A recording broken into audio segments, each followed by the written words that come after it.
What you been thinking? What have I been thinking? Yeah.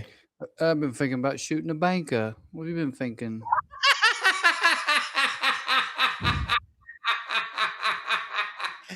You know? A specific one or just in general? Sure, probably. Yeah. Yeah. Banker got you down right now, has he? Hey, and the insurance man, and Yeah. Got you over a barrel, do they? no, they're trying to put me over a barrel, and I don't want to go. It's not where I belong. I No, belong it's not. outside, isn't it? Yeah, of course. Yeah. I don't believe you belong over a barrel. And I'd like to see the man who thinks he could put you over one. Well, I can introduce you to him. His name's What's his Todd. name? It's Todd. Well, fuck It you, is. Todd. Yeah. Aren't those He's a good Topo guy. Chico bottles the best? Yeah. I just keep Wow. mine. Like, I don't even have glasses anymore. I just have big Topo Chico bottles that I keep filling up. You sound like Andy. Yeah. Andy loves a good jar. It's a good jar.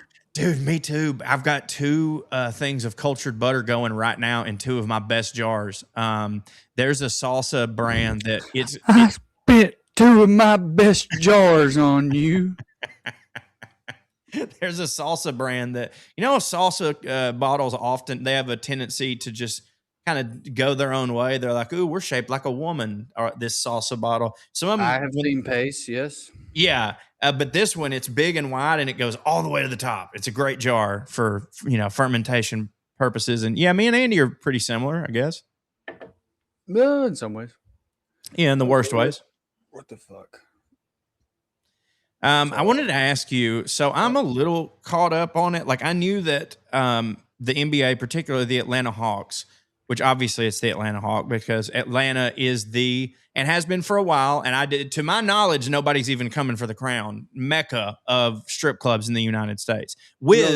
It's black strip clubs. Okay, black strip clubs, right? Well, where's Portland has the most per capita.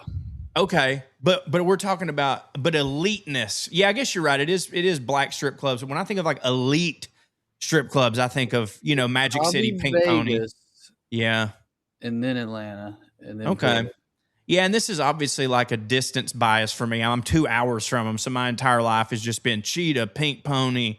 But Magic City. It's also a rapper bias. Yes, you are hearing about these. It's like when Jay-Z bought his own vodka brand and then started rapping about how cool it was to drink it. Right. It's that, but I mean, not that planned. I just mean hearing people rap about those places has put it in your mind that they're better, and maybe they are. Sure. But I'm just saying, like, per capita, it's Portland as far as I know. Which we've been to a couple there, and they do hit. But I think it is inarguable to say that the strip club that has been having the most moment lately would have to be Magic City because of the had NBA. A few especially when it comes to the NBA. It's had a few moments, right? And on television, Donald Glover's show, they went to Magic City several times. Yeah, Atlanta. They did go several times during the bubble, the shortened NBA season because of COVID, in which they rented out a giant defunct, I think, campus, and they lived there and played all their games there. Kind of wild what they did. It's kind of wild what they did. Skip to my Lou Williams, also known as Lemon Pepper Lou, who has his own flavor of chicken wing there at Magic City. Part of the reason why. Do you know the rest? Do you know what I'm about to say? I know that Lou Williams has his own chicken wing flavor there. He got a furlough to go to a funeral, to leave the bubble during the shortened NBA season because of COVID, to go to Atlanta for a funeral in which he had very specific instructions and allowances in terms of what he was going to do, went straight to the strip club. Jack Harlow was there.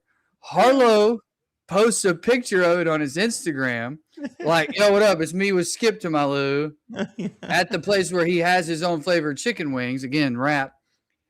And then Lou Williams got mega fined. His team got mega fined. I can't remember if he got I think he had to like quarantine for 2 weeks before they let him play again. Yeah, he did. I remember that. That's fucking great. And that's when he's Lemon Pepper Lou. And by the way, that was what his excuse was no, like, I know it's a bad look. I didn't pretend to go to a funeral so I could go home and go to Magic City. I did go to a funeral. I got hungry. Right. These are the best wings around. Yep. Which, of course, everyone was like, come on, Lou. I'm Team Lou on that one. Even if they are. Yeah.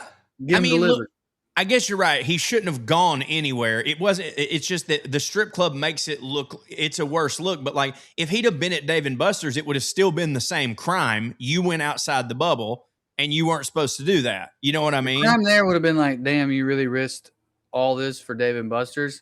Yeah.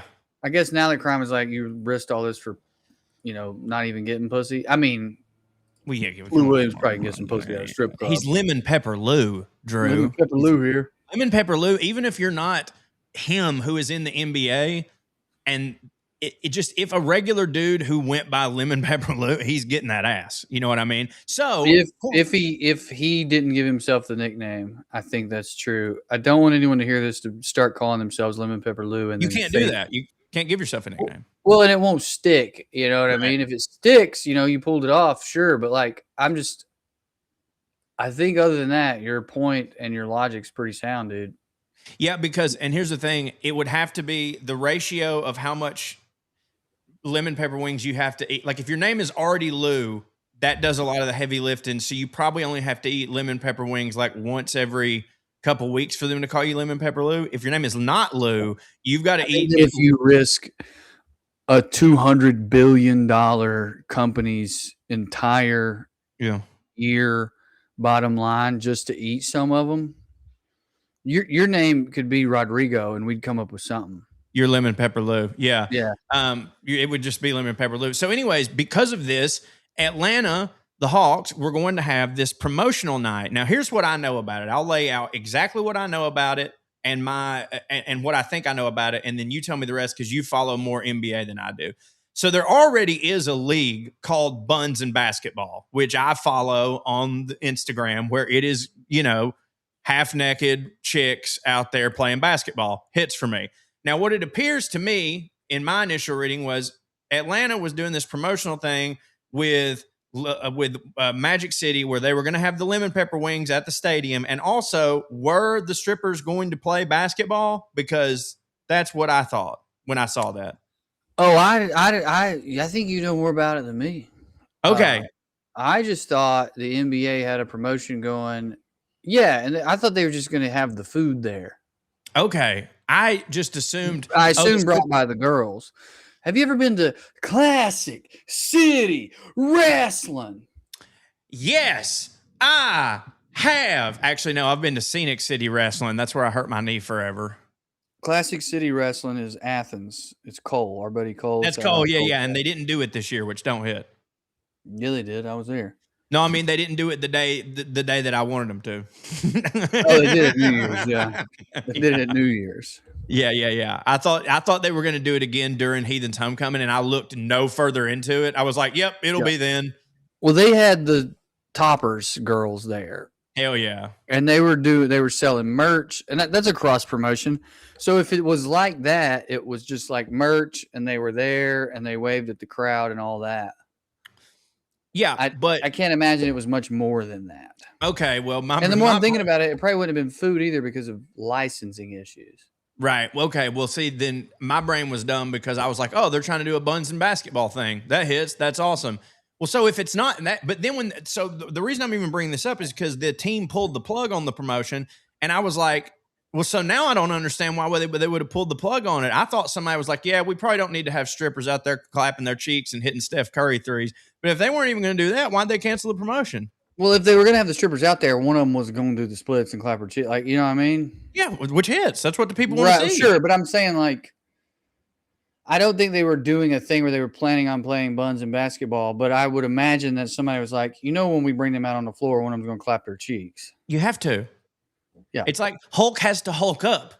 Yeah. You know what I mean? A stripper can't not clap her cheeks. That's how they fly away into the champagne room and leave you. Yeah, it's like when people get mad at a dog for barking. Right. Or licking his balls or whatever. Yeah. Yeah, dude. It's like that's what dogs do. What do you expect? What do you expect? Well, shit. Now I was all wrong about it. I thought it was like, again, and I was pretty proud of Buns in basketball. I was like, they've really made an impression on the world that, a bigger company is going to steal their idea. I mean, I'm saying I don't think it was that. I did not look into it at all. Do you want me to, or do you want us to keep talking about it as if we know? Either way, I'm good either way. I'm good with whatever. Let's You can see. look it up right now. Atlanta. If anyone out there knows anything about home insurance and floodplains, yeah, send what's me happened a DM. here? Your house flooded? No, thank God it's not anything that bad. I'm required to purchase this for a home I am trying to procure. Oh, okay. And I'm just running into a lot of snafus, and there's like moments where I'm like, brother, you're about to throw everything away for a house that's going to get washed away by climate change. And then there's other times where I'm like, no, you're about to get a deal. Right. Everybody's scared, and scared money don't make money. Scared, dude, that is so true. Scared money. I've told Amber this a million times. And if you're at home, and especially if you're younger, listen up, look into the camera. Scared money don't make money. Don't make money. Now, it oftentimes loses a tremendous amount of money, though. Scared money does. I will say that. Arrogant money makes money, but also oftentimes loses money. Yeah. Yeah. Like, I don't really even know where I'm at as far as how I've gone about making money actually made me more than it's lost me. Who knows? Who knows at this point? Who could even do that math? Like a wizard, right. Maybe? Yeah, because like I'm a very, you miss 100% of the shots you don't take type dude unless, now that I have a baby, it does take me a little bit more money to get off the couch, I guess. But, I've always been scared money don't make money. And scared money don't make money. Scared money don't make money. If I buy this house, I might put that over the door. You should. Yeah. It's a pretty door. The door is a real eye drawer. What year is the house from? What year is 63. 63, so right on. It is segregated. Yeah, right. Split level. 2 toilets. You get 2 toilets. Hey. It's a split level, so it literally is a very segregated house, which has bothered Andy. And what I mean by that is like it bothers Andy. Well, it feels like it's 2 different houses. That's awesome. It feels like you got a small house here and a small house here. Dude, that's great though for relationships. Like I've said, my attic saved our marriage. Yeah, like I didn't say it quite like that, but yeah, you're thinking like your boy was thinking. I was like, yeah, I don't know how we're gonna deal with being able to hide from each other and our kids. Need that. You need that, dude. And like obviously that comes from a very privileged place. Like a lot of people can't afford a place that they can have a spot to go hide in, and I totally get that. I do though, and from previously not having that, I can say, wow, and she loves it too. You know what I mean? We've got all sorts of hiding spots in the house where like everyone says people in New York like remain single and childlike till they're 40 because they're like this or that. But maybe you just solved it. Maybe it's like, no, I keep trying to settle down, but then I move into a 12 by 12 box with another human, and I think fuck marriage. Dude, 100%. Dude, me and Amber said this a million times. If we had to sleep on a queen size bed, we would get divorced. Queen size. I mean, Andy and I have gone through all that, and it's definitely, I can think back to like some real lowlights in the relationship that I've ascribed various reasonings to, but perhaps it was just, proximity. Dude, like as soon as we got married, it was the first time in my life I was actually doing pretty well. Like could just, not a rich guy, but, didn't have to worry about much. And we sprung for a California king. And oh my God, dude, now when we go to hotels and she's like, if we get a double queen, she's like, well, we're sleeping on 2 different beds for sure. I was like, well, yeah, duh. First off, dude, that would have been the case anyways. We have a California king and I still was sleeping in a different room. Yeah. Because I got used to it, and then Rozzy got used to sleeping with her. I've just moved back into the bed, and he's got we call it the big boy bed at the foot of our bed. Yeah. Oh, I love that. It's really cute. That part's awesome, but generally speaking, my quality of life is truly just plummeted. Yeah, it's not just that I'm sleeping now in a bed with her and a room with him where I was sleeping alone. It's also like I don't have a place to go hide and it's like what we're talking about, and then like be on the phone or whatever. Like it's like, okay, I'm not on right now. It's bath time and it's her turn or whatever the deal is. Like it's still, I'm not literally hiding, but like I'm allowed to go be away. Now there's just nowhere to go. Yeah, you've always had an issue with sleep, and it's funny because back in the day, I used to, I mean, to your face, and obviously we were just kidding you, we would make fun of you for being an old dog or whatever and blah, blah, blah. Because like I would constantly go on no sleep and not, it wouldn't be a problem. Just like, oh, you pussy. Well, a combination of, that was just me still having never stopped. So it's easy. Like if you just never stop, it's whatever. And then COVID, like having to stop. And then also now having a baby and also just getting older. Like you are older than me. You know what I mean? And even those couple 3 years really matter in the aging process. Now I feel so retroactively bad for you because like when I don't sleep, it's now a problem. It used to not be a problem, but it's now a problem. From what I know about you too, I think maybe it wasn't a problem too because we didn't get much sleep last night. But I'm about to go in this hotel room and sleep till the show. That's true. Or I'll go to bed tonight and I'll sleep till whenever. And like I am a light sleeper. Right. Yeah. And I'm a very heavy sleeper. I can't go back to sleep once I get woken up. That's my problem right now. Rozzy woke us up about 4:30 and then Andy got him back to sleep and went back to sleep. And then I was just up today. So that's where I'm at. Yeah. And dude, we've talked about it on here before, like how light bulb moment for me when Lee Baines and his whole band stayed at my apartment and they were all sleeping in various corners and nooks and crannies well past 10 a.m., like on a floor past 10 a.m. And I realized like, oh, this is part of the talent you have to make it. And thank you for what you said. Trey said something similar when he first started dealing with some anxiety. It was like, Jesus Christ, man. I mean, I knew you said you had it, but it's like a personality changing situation where you're without sleep, anxious, on the road. I really also have noticed like when I can get on top of that stuff, I am so much better at my job. Me too. And I do wonder like how it might have gone if I could have taken better care of myself. I had to learn. I got better as we went. Yeah. And I learned what worked and didn't work. I mean, the first thing we had to do was start getting our own rooms. Absolutely. That was a nightmare. That was a nightmare. And I mean, dude, if you really look back and think about the amount of money we would have saved if we hadn't have done that, but I would have paid double to still have it. You know what I mean? Oh, yeah. Well, also, and it's nothing against y'all. I love y'all. We all love each other. Well, yeah, we'd have broke up. I mean, I was rude. I was mean to y'all when y'all woke me up. But I was like insane. Like in hindsight, it's like you wake up and we've been drinking. You know what I mean? I would kind of come to being like, what the fuck is your problem? And then I'm like, I don't know what I'm mad about them about. I bet they did it. In hindsight, I don't blame you at all. I really don't, because like now, if Amber will wake me up and then immediately try to hit me with a Wikipedia's worth of information, and I just have to go, hold on, give me 2 minutes. You know what I mean? Yeah. So like I get it now. Chris Rock. Let me get in the door. Let me take my shoes off. They won't. But yeah, no, I mean, you're right. And shout out to Trey, by the way, because he did the same thing to me. Like he messaged me or we talked or something. He's like, man, I got to tell you, he's like, when you used to have like, panic attacks or anxiety attacks, he's like, I thought it was just you just like chilling out and blah, blah, or whatever the fuck. He's like, but that dramatic shit. Yeah, and which like it's so funny the whole time you were doing that, he was just over like, look at this motherfucker. I know. That is funny. But I mean, it does look like that to the untrained eye. You forget.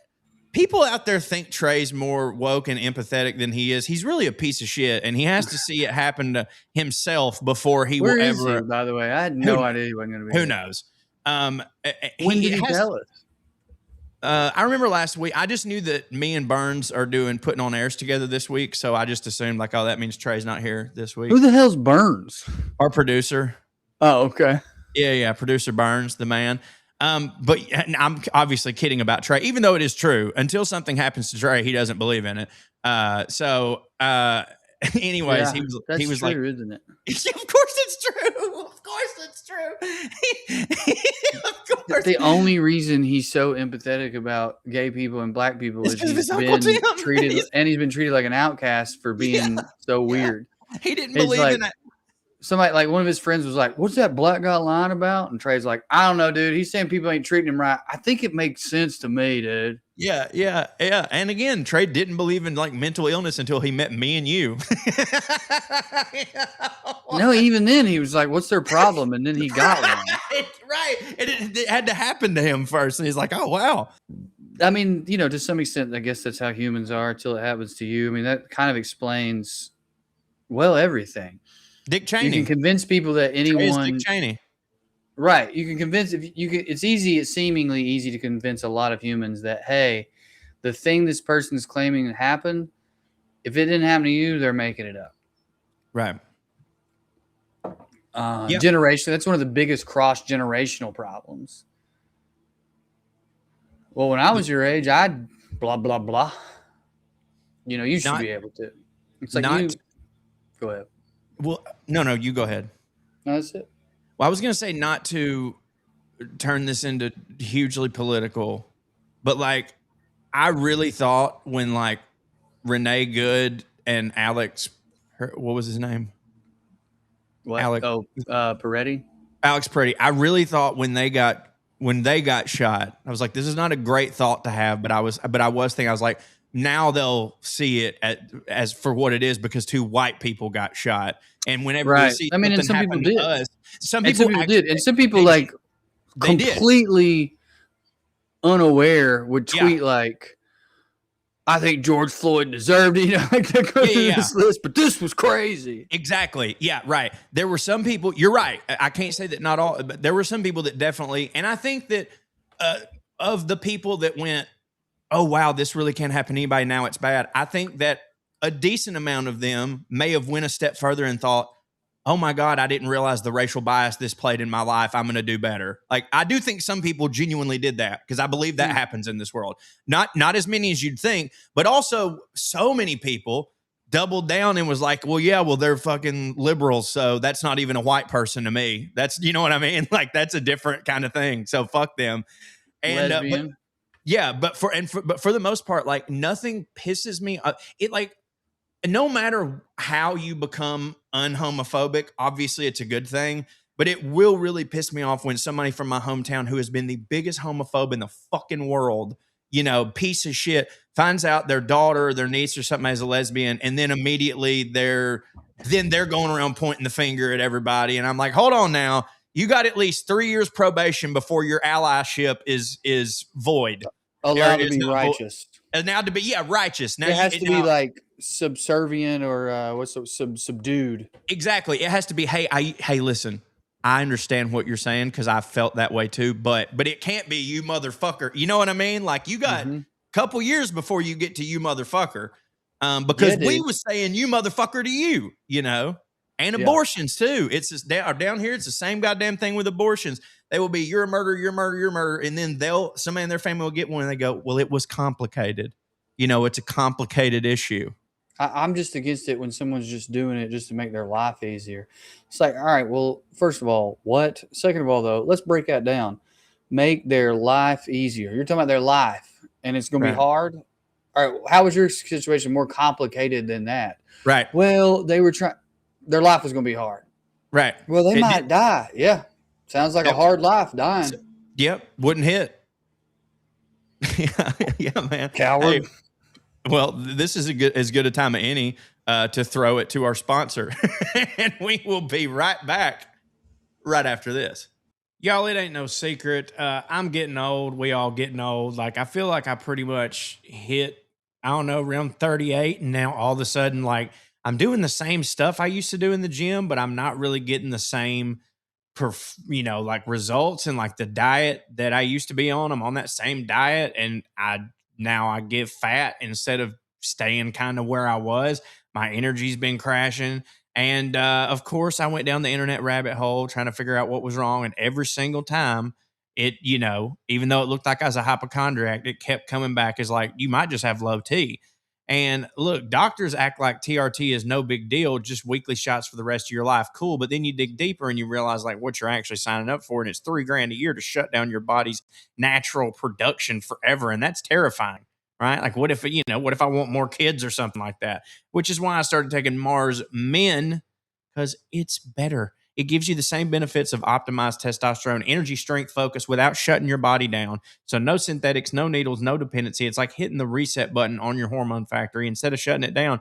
Just real natural ingredients like tonkat, ali, shilajit, zinc, my favorite, boron, and more that support healthy T levels, stamina, and recovery. If you know me and you've listened to Putting on Airs, you know that we've been on the Mars for a minute now. Really good stuff, made in the USA, and it's third-party tested. 90-day money-back guarantee, so there's literally no risk. If you don't love it, you get your money back. For a limited time, our listeners get 50% off for life, plus free shipping and 3 free gifts at mengotomars.com. That's mengotomars.com for 50% off and 3 free gifts when you check out. After your purchase, they're going to ask where you heard about them, and please support our show and tell them WellRED sent you. Skew. We're back. Welcome back, everyone, to the WellRED podcast. My name is Drew Morgan. Welcome to NPR. Joined by his formidable, I would say, host, Corey Ryan Forster. Formidable, I can get the job done when I need to. Ain't that right, Drew? Not without my coffee first. Usually when I employ 3-syllable words, I try to be respectful of both my audience and the subject to which I am applying these terms, whether that be subjectively or objectively. But I can say pretty confidently that you are formidable. Thank you. And we do need to be mindful because words over 3 syllables are classist. Often they have Latin root words, and we try to keep it the Germanic so that our audience is not alienated. Excuse me, Corey. I think they are Latin X root words, and I think it's also important to point out that some people say formidable, and that's okay. Excellent. Latin X. Whatever happened to that? I think they broke up after the first tour. That's no Ricky good. Martin came out, and they weren't together anymore. No good. No good. Just Are you familiar with the work of Chris Fleming? Yes, and I could not be more of a fan. I could not be more. That weird motherfucker. For a while, me and Andy have been sharing his shit for 2 years. Okay, that's probably around the time I caught on to him, and it was probably because you shared something with me. But like, this guy is like, I don't even want. It's cliche to say like Andy Kaufman or whatever because he is different. He's different, but. He's so different, but it's still in that vein. I think we put people in the Andy Kaufman bucket when we go, well, there's just no one else doing that, Yeah, I think it's a little like it's almost Bowie-esque, and I don't mean. I just mean in the sense where you're going, oh, this is a different thing, and then the lens through which they're bringing it to me is this. Anyway, 2 things. One, his NPR Adam Driver bit is genuinely incredible. I don't think I've ever seen it. Physical comedy. He's got a new special on HBO. We watched it. 2, anyone who's seen the special is going to think I'm doing a meta thing because he has this really great bit about DM and Lin-Manuel Miranda accidentally. He shared that on his Instagram or something. Right. So this is going to sound like I'm trying to, but I'm not. This just is what happened. Rozzy, unbelievable. We're watching it. He just gets up and starts marching around the room, mimicking Chris Fleming. He's stomping funny, and then he would point at the TV and then do it again. That's great. Hilarious. I get my phone out. We try to get him to do it again. He does it not as well as he did the first time, which is relevant to the story. I'll get there in a minute. It has his face in it a little bit. I don't post my kid's face. I get very weird about AI and what they do with it and how gross people get with your kid's face. Also, just the comments, dude, are so stupid. But I put it on my story, and I think I even wrote, breaking my don't post child's face rule for this Chris Fleming impression that Rozzy launched on his own. Put it out. Chris never saw it. Whatever. I'm on Facebook today. And I don't know about you, but I have my Facebook and my Facebook page. And on my Facebook, it'll send me alerts from my Facebook page. Yeah. And someone from my past had commented on something from my page. Someone from my past. It's just like somebody I haven't seen in a while. Yeah. I'm not. Maybe I'm thinking about Chris Fleming, so I'm making it sound a lot more, Dickens, Charles I just Dickensian. love that someone from my past. that implies like just I'm like leaving out their name. no, well, yeah, legal but reasons. it also to me, when as a story listener, implies I was a different man. Yeah. Someone from my past, the before times. Man, I hadn't heard that name in 30 years. Yes, That was back before I did a bid upstate. I ain't seen you since wheat pennies, boy. How's your mama? Still got that scar I left that bitch? She deserved it. Nope, they took that part of the leg. Sorry, I know, budded. Anyway, someone that I haven't thought about in a while commented. I had to go over to my page to find it because you click on it and it says, do you want to switch to Drew Morgan? Because right now you're. So anyway, I'm over explaining. I'm making the story suck. I'm on Facebook and I go to my unread stuff trying to find it. And there's a message from Chris Fleming. No shit. Oh my God, I'm so honored. That's great. And I was like, oh, I guess it makes sense. He, to quote him, looks like a 57-year-old lesbian. Like he's on Facebook. Yeah, right. And I respond something like, he was genuinely very good. You should have seen the first take or whatever, right? And then like 20 minutes later, I'm on Instagram. And when you reply, it poops them back up to the top messages. And my reply is now on Instagram because, they're connected through Meta. Yeah. And I realized when I click on it that Chris Fleming sent me that message, immediately deleted it for some reason, decided I didn't hit for him or whatever, made it go back to unread, because Instagram says seen, but Facebook failed him and let me know that he had sent me a message. I replied on Facebook like a boomer, like a Gen Xer who's super pissed that kids don't want to make their own rock music in the garage anymore. Mark! I'm over here marking out. Just looking at my fucking cop tattoos like a disgruntled dad responding on Facebook to a deleted message. I deleted my message. I have no idea if he saw it. If he did, he might be wise enough to figure out what happened, or he might think this dude waited 10 days and then was just like, by the way, it was good. I know you're ignoring my messages about my son, but just so you know, it's good.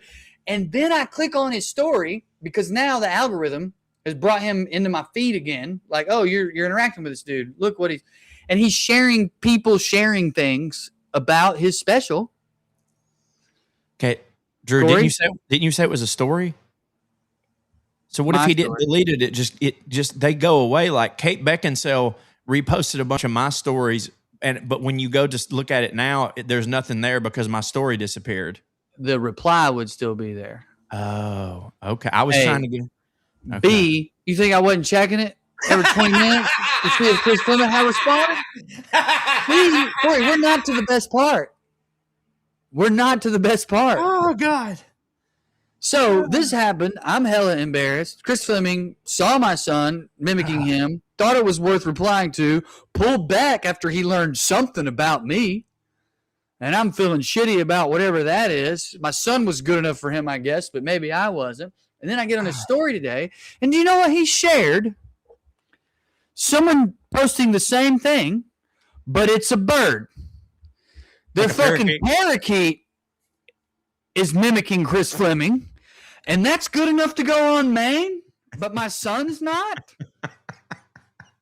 Maybe it was, hold on. Maybe it was because he then went back and read where you said breaking the not sharing my kid's face on. But I'm not talking about I'm upset he didn't put it on his story. He literally deleted the message, Corey.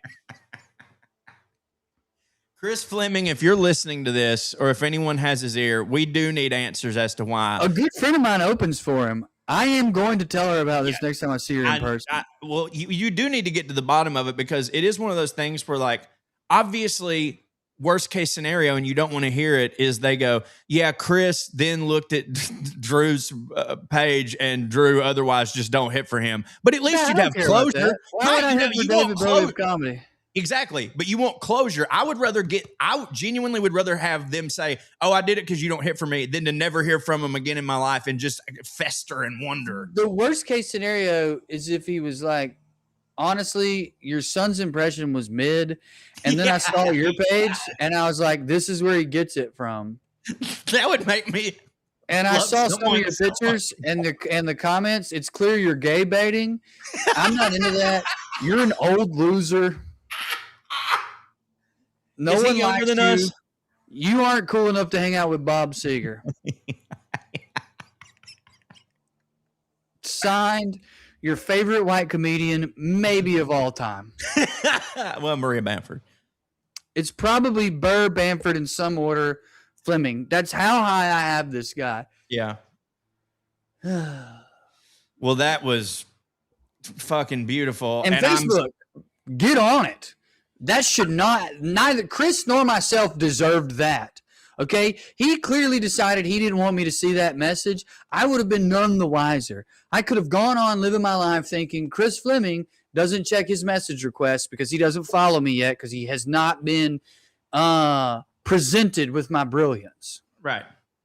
So I actually have a similar story, not similar in the sense of its Instagram stories. So, like, I don't know, 5 or 6 days ago, I checked my Instagram messages for the first time in a while, just scrolled to see if I had anything new.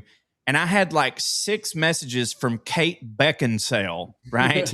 Now, this part didn't surprise me because she had shared my videos in the past, like the past, like 2 and 3 years ago. So I knew she followed me and stuff. So don't get me wrong, it's still like, holy shit, Kate Beckinsale has messaged me. But I was like, there was context for it. I go to check, and what it was she had shared 6 of my stories. They had since gone away, so I don't know which ones they were, but they apparently hit for her, right? And I was like, right on. So I was like, I wonder what Kate's up to, like what her new projects are. You know what I mean? And I go Kate Beckinsale, Google, and it's like, fans concerned about Kate Beckinsale's health after erratic social media posting. And I look at the date, and it corresponds exactly to when she was sharing my stories. And they were like, her friends became concerned because she was just sharing a wide array of things on her stories, right? And I'm sitting there like, was some of it mine? I mean, I know some of it was mine, but was mine the one that they're filing under concerning? And if not, like, am I going to be in not a deposition, but like, if she ends up killing herself, are they going to go, it might have been this one, and it's fucking me? It's funny either way. It's funny if her fans were like, what the hell? Look at her sharing this idiot. I think she might be about to kill herself. But what's way more likely is that didn't happen because it doesn't make sense. But it's still hilarious that she was like firing off memes about how sometimes when she looks at the moon, she wonders if it's worth going on. And then you next, and then back to the moon and how the ocean makes her feel small. Like that's honestly funnier to me. If she's like, sometimes I wonder what the point of all this is. And if I'm ever going to feel like myself again. And then the very next clip is just like you being like an old MAGA man, you know what I think, God damn it. Yeah. Yeah. Pretty good either way. It really is pretty good either way, but it's just nice to be included. Even what's the word when you're just around it? Peripherally. It's just nice to be included peripherally in a celebrity's mental breakdown. Speaking of which, Brittany got a DUI. We are so back, bro. She did get a DUI. Think about this: Jinko jeans, Creed. Oh, okay. I did a bit about it. I've been talking about it. Jinko jeans, Creed. Let's the R word. The R word. Kid Rock being in the news way more often than I. We're going into War of the Middle East on some bullshit. War in the Middle East. All of that. Transition lenses are coming back. Yeah. I'm hoping so because cocaine. I have some. Cocaine is so, dude. And fentanyl is basically heroin. Yes, and Britney Spears got a DUI. Like, we could not be more back We're to so bad. We too need terrible. I bet we get a country song about race relations soon. We're overdue. We're way overdue. Overdo it.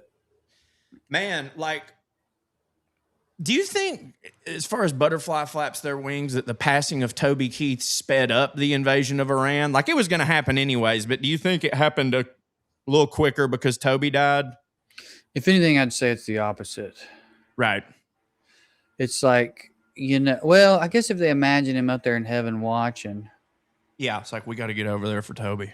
Yeah, but I'm just thinking, like, if he was here, I think he would only speed things up. You know, it's wild thinking about that whole situation because, like, now his family is the beneficiary of his royalties, exclusively the beneficiary of his royalties. And don't get me wrong, his royalties in any particular time are going to be great for a while because, again, I don't care what anybody says, Toby Keith put out some fucking bangers and was, except for a couple things, awesome to my ears, like country music wise. Had some good songs. But, like, a couple of his songs definitely get played more when national tragedies happen. So, like, being in that situation and being his kids, yeah. and, like, I'm picking up what you're putting down. Yeah, like they wake up and they see that we're heading to war with Iran before their actual morals kick in. Their natural to be like, whoo, like, it has to be there a little bit. You know, dude, what I mean? I bet like, if we look into it, we find out Mossad or the CIA bought Toby Keith's catalog years ago. They just keep bombing. It's like, God damn, man, we're out of money. We can't do these drug wars anymore. But, like, all right, I got an idea. Bomb the Middle East and skew up Toby. Right. But, like, get me in every Waffle House south of the Mason-Dixon on the jukebox stat.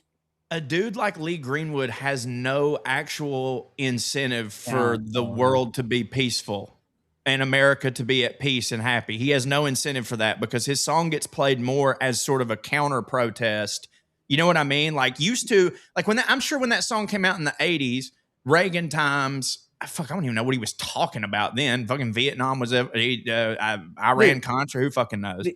The only way Kevin Sorbo gets apart is when George Clooney starts talking about how the Republican Party's stupid.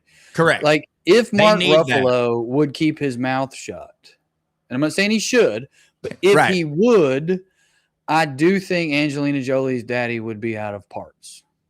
He also might be dead. Yeah, no, he's not dead, and he's obviously he's not in a lot of great things now. But, like, John Voight, another great fucking actor, amazing actor. You know, terrible things that he thinks. But that was my point. Like, about Toby, like, there has to be that, like, ooh shit, you know, the dial's down. They're about to start playing fucking red, white, and blue, or whatever the fuck.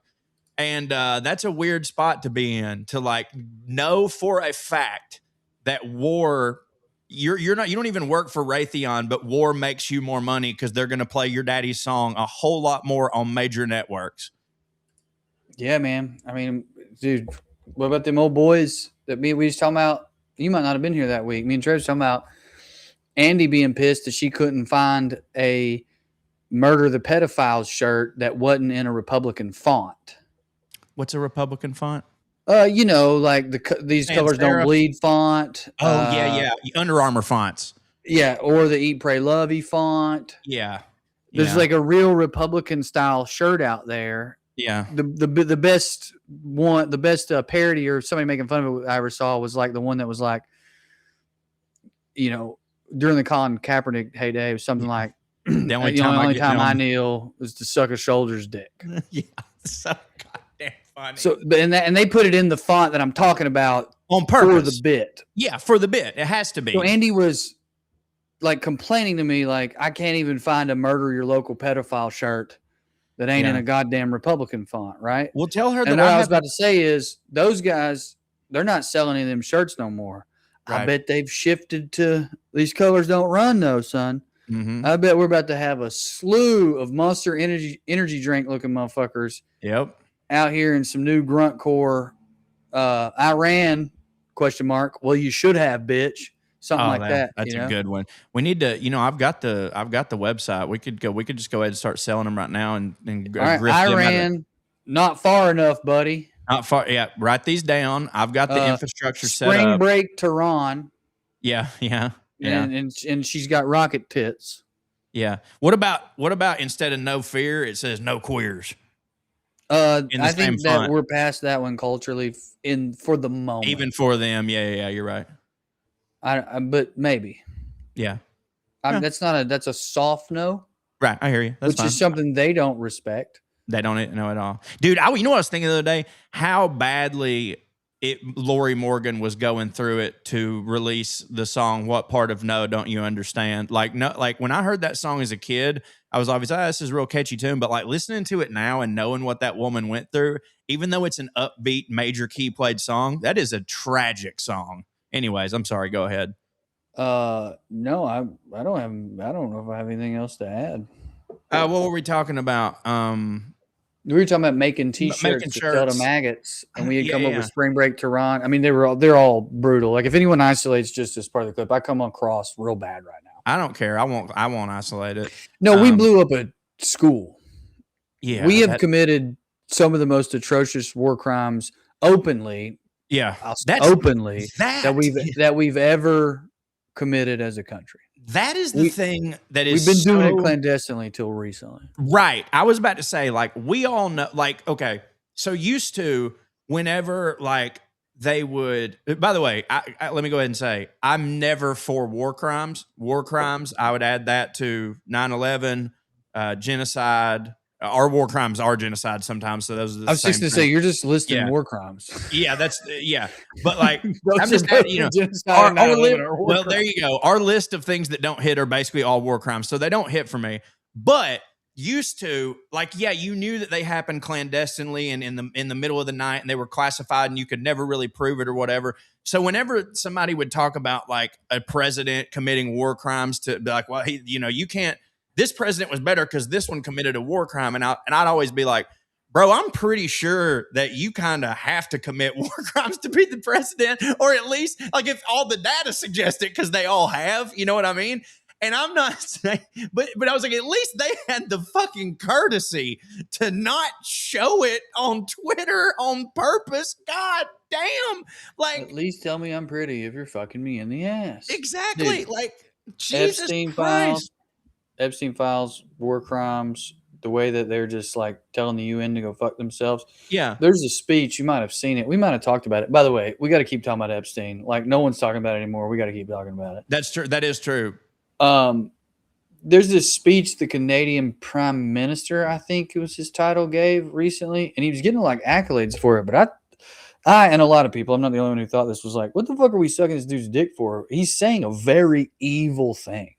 But he was basically doing a warning speech at, I don't know if it was Davos or some big gathering of powerful dickheads, right? And he was talking about Greenland. That was what was in the news at that time. We hadn't started this Iran, excuse me. And he was like, this dude's off the rails. And it was the tenor of it was like, we used to live in a society. No, we didn't. But he very openly, explicitly was stating things like, look, we've always known how far-reaching and evil this empire is. He literally said... He meant like the Iranian literally empire? said he meant the West. The West, yeah. And he would literally say things like, maybe I'm paraphrasing, but like he genuinely expressed this sentiment. Not like secretly. The sentiment was, we would turn our head the other way to a certain extent because America kept the lanes of commerce open and some level of decorum so that we could all do business. And he was literally saying, 4 years with our help, America has done atrocious, awful things to the global South and Africa, and is I guess China's probably doing most of it. But we got paid. But we all got paid. So whatever. We all had each other's back. There was a certain, and now he's not even honoring our blood oath. You know what I mean? Wow. Yeah. And And the I way get he why phrased it, very people, yeah, politician. Everyone's like, "Yeah, dude, see, fucking Trump's crazy. Fuck Trump." And I'm like, "Yo, this dude is evil." right. And to But some extent, it is reminiscent of what a lot of early MAGA heads said they loved about it. yeah, he's saying, speaking his mind, saying what's up, and yeah, people Trump do doesn't like lie, that. at least. He at least doesn't lie about it Right. Everyone being pure likes evil. that. Yeah. It's just that the only people that seem to do it are saying the worst fucking things on earth. Like I would kill if Elizabeth Warren would stop saying unconscionable so much and just speak like a human being and just kind of be loose and untuck her collar. That's great. But like it does happen to just be the ones that tell it like it is are telling the worst things possible. But they're I not would kill too. they're But telling I think that if given the chance, yeah, yeah. you're right. But I think I led us accidentally into the weeds a little. I'm not No, I'm just sorry. saying that Trump's like being blunt. He is seemingly incapable to keep their grift up. Right.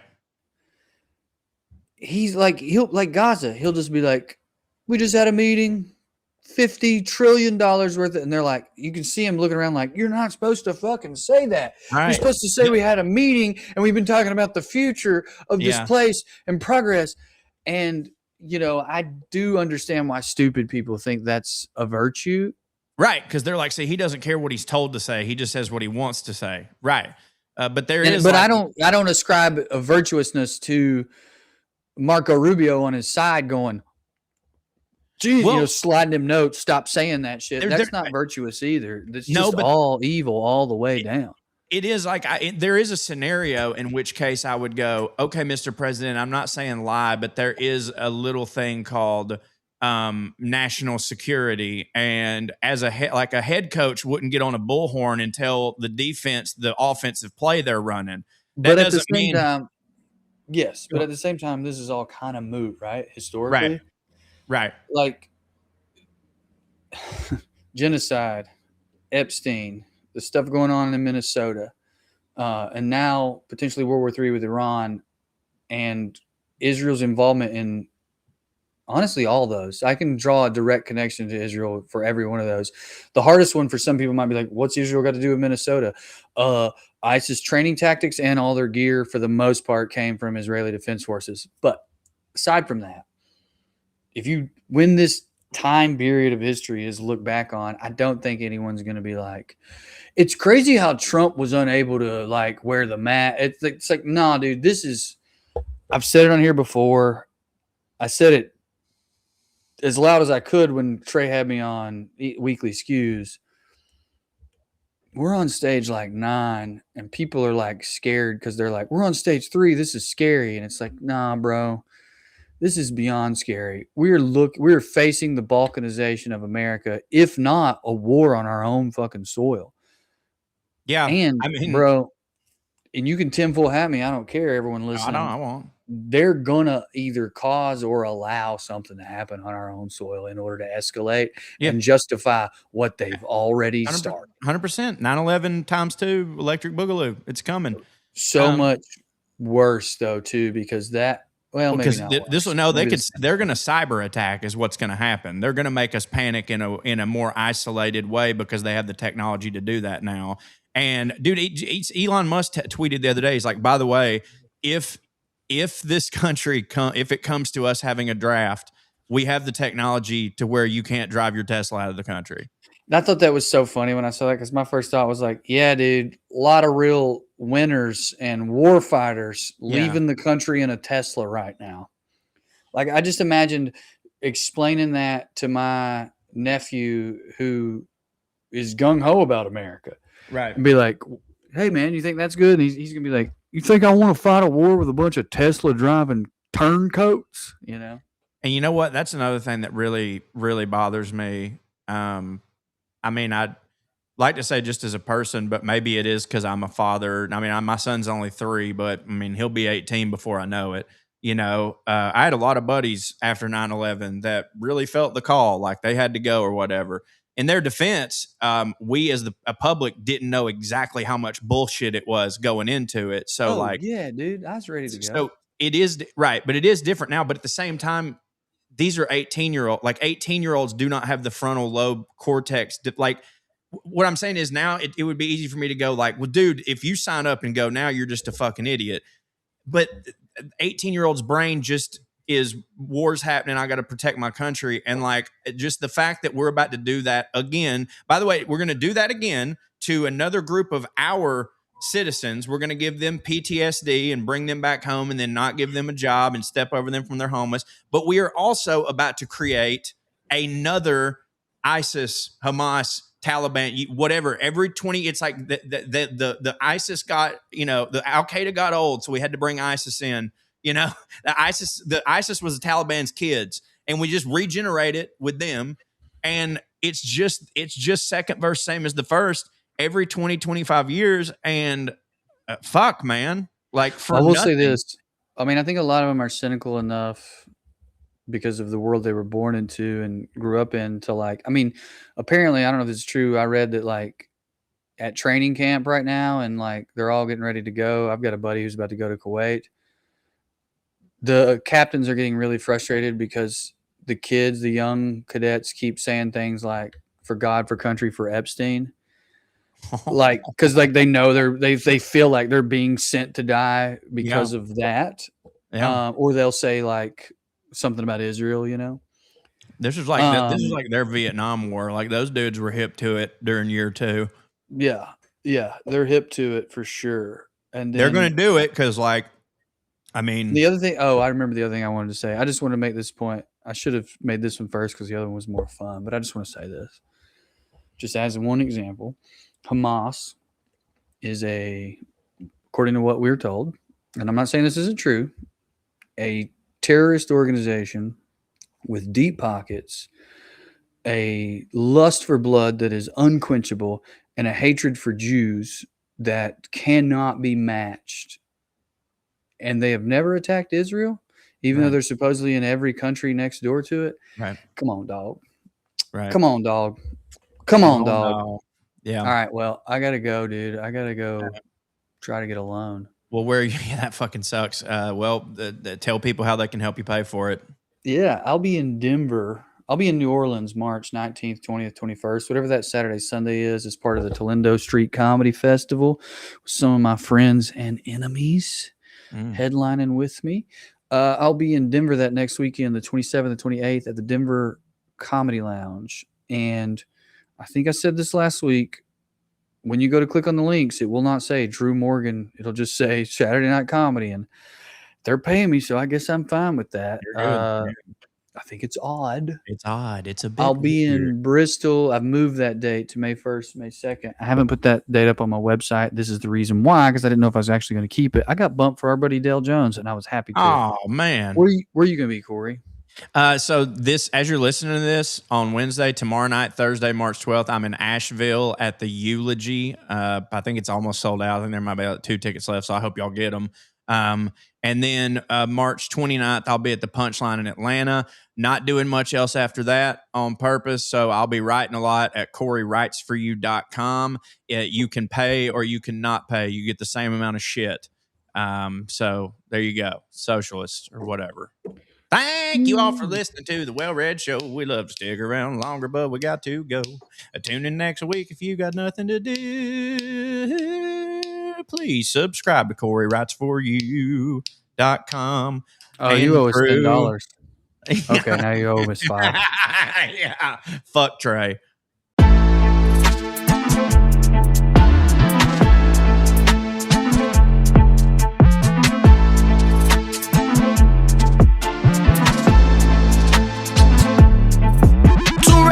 We're still fancy, putting on airs.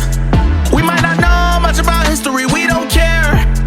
We gon' get drunk and we talk about yachts. We gon' get drunk and we gon' talk a lot. Dress real fancy, sit in our chairs, sip on our tea, putting on airs. We collected from our love of Downton Abbey. We collected, we found out we're both so fancy. Hey, what's the difference between rednecks and royal families? Only money, cause they both have sex with family. Ew. Putting on airs. What other rednecks to talk about foreign affairs? Laughing so hard that we end up falling out our chairs. Sir Trey, Sir Corey, oh what a pair. High class topics with a redneck flair. Oh yeah. Two rednecks, but we're still fancy, putting on airs. We might not know much about history, we don't care.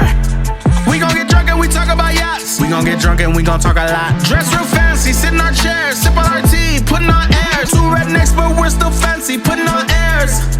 We might not know much about history, we don't care. We gon' get drunk and we talk about yachts. We gon' get drunk and we gon' talk a lot. Dress real fancy, sit in our chairs, sip on our tea, putting on airs. Okay, it's Team Squirrel or Team Trey. Oh yeah, we keeping it basic.